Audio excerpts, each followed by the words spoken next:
Ito yung mga bagay na dapat mong alamin bago ka bumili ng used iPhone. Siyempre, kung bibili ka, mas okay na yung mga walang dents or gas-gas. So, tignan mo kung makinis pa or presentable pa.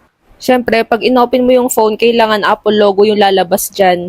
Hindi Android or kung ano-ano pa kasi marami ring clone copies. Tignan nyo rin sa settings kung okay pa ba yung battery o dapat na bang i-replace.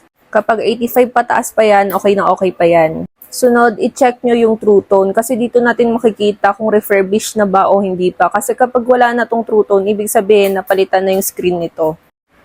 Sunod, i-check natin yung model number. Kapag M yan, ibig sabihin new. O wala pang napapalitan na pyesa or original pa lahat ng parts nito. Kapag naman F, refurbished na. Kapag P, personalized. Pag N, replacement. So, syempre, much better kung naka-M yan. Importante rin na makita nyo na wala itong mga Face ID issue or password issue. So,